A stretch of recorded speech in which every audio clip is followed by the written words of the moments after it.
پہلے ہم پروگراموں میں سنتے تھے کہ مختلف جگہوں پہ پروگرام ہو رہے ہیں، مختلف مکتبہ فکر کے لوگوں کے، مختلف علماء اکرام وہاں پر آ رہے ہیں.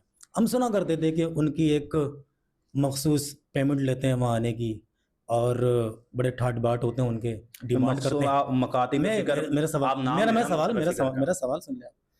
لیکن اب مجھے جو دیکھنے کو ملا ہے، جو سننے کو ملا ہے، بلکہ میں نے اس چیز کو بہت ہی قریب سے میں نے پرکھا بھی ہے کہ کیا اہل حدیث علماء بھی بیان کرنے کے پیسے لیتے ہیں، ایک مخصوص بلکہ ایک موٹی رقم مانگتے ہیں؟ کیا ایسا صحیح ہے؟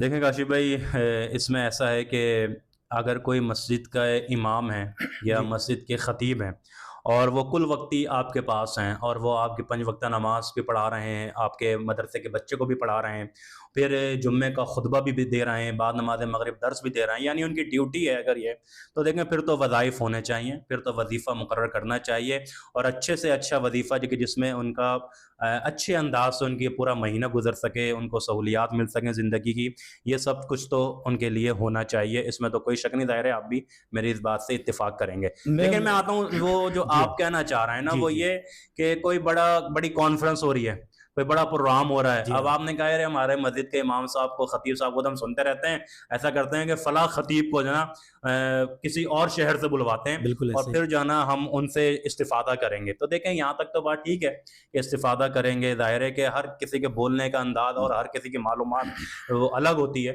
تو وہ مزہ آتا ہے سننے میں، لوگ بھی ظاہر دیکھنے کے لیے آتے ہیں. اللہ تعالیٰ بہت سے علماء کو عزت دیتا ہے، خطباء کو عزت دیتا ہے.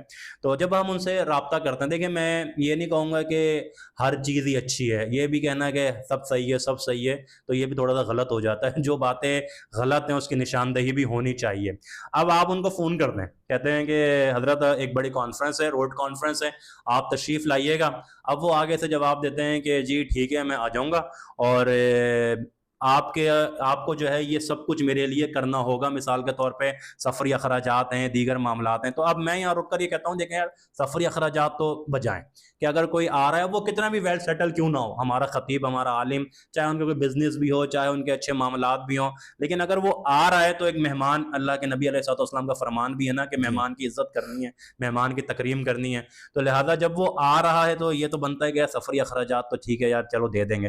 لیکن پلس اس پہ اگر وہ یہ اصرار کرے اور یہ تقاضا کرے کہ سلمان بھائی میں آؤں گا لیکن آپ نے مجھے 35,000 روپے کا لفافہ دلوانا ہے ایک پروگرام کے، اور اگر آپ دوسری جگہ لے کے جائیں گے تو 35 اس کے الگ، تیسری جگہ لے کے جائیں گے تو 35 اس کے الگ.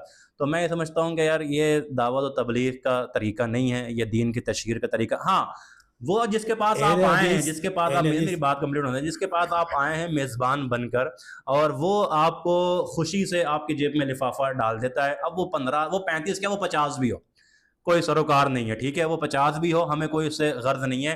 لیکن یہ تقاضا کرنا، اور پھر اگر اس تقاضے کے مطابق بولے یا انتظامیہ بولے 35 چھوڑو 25 ڈال دیتے ہیں، تو وہ گاڑی موڑ کے جو ہے نا واپس یو ٹرن کر کے لائیں، کہتے ہیں بھائی 35 کی بات ہوئی تھی، آپ نے تو 25 ڈال دیا اس کے اندر.